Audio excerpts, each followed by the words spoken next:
we've covered a lot of problem areas, but there's one area that we've not covered, and that's the full swing, hooking and slicing. Watch these.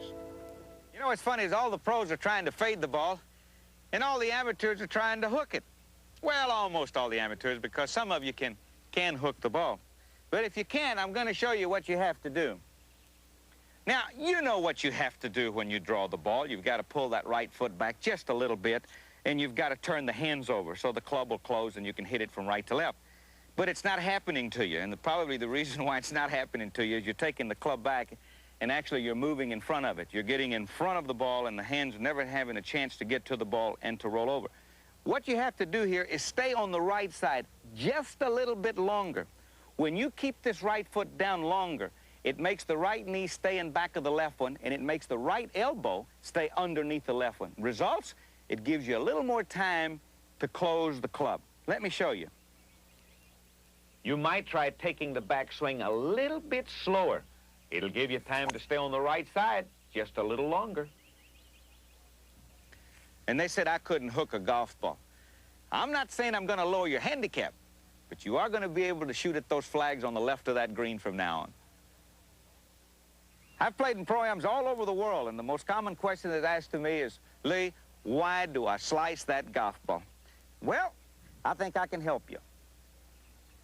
It's really not that difficult to get out of a slice. I think the biggest mistake that you make is actually in the left knee. What happens when you get down into the hitting area is that you're locking your left knee. What happens here is the right shoulder goes over and you cut across the ball. What you have to do here is to make sure that in the hitting area that actually the left knee breaks towards the target, keeping the right knee in back of the left. This results in laying off the club and getting underneath it. Let me show you.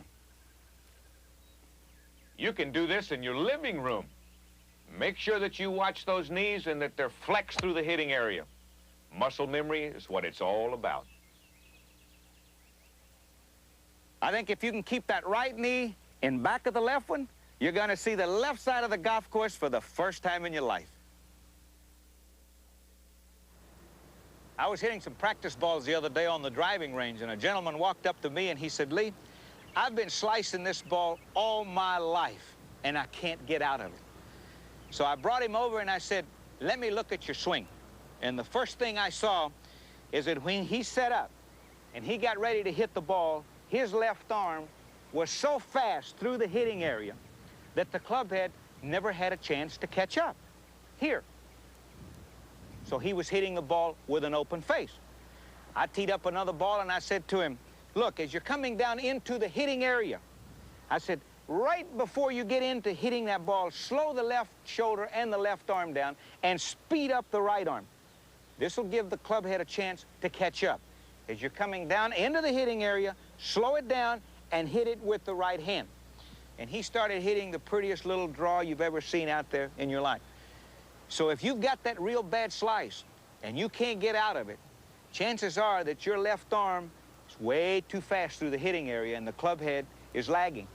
Slow it down into the hitting area. Let the right arm speed up, the club head will catch up, and you'll see that ball going out there from right to left. And if you like what you see, tell all your friends where you got it. Well, I've given you tips on just about everything. Bunker shots, shanking the ball, hitting out of fairways, just about everything. Except I haven't given you the most important one, the foundation of the golf swing, which is the backswing. How do you get that club away from the ball? Well, a lot of you have a little bad habits, and I'm just going to show you 3 of them real quick. One of the bad habits that you have is that you break too soon away from the ball. The other one is that you pick the club up and you take it too far outside. The third one is you break the right elbow and pull the club back way inside. Well, what you have to do here in the correct backswing is actually it works from the left shoulder to the club head. It works away from the ball all in one motion. Now, if you want to take the club back inside, you have to close your hips because the club will only follow the alignment of the hips, so it'll come inside.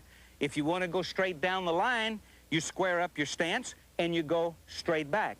If you want to go a little outside the line on the way back, you open up your stance and you go a little outside. Let me show you the correct backswing.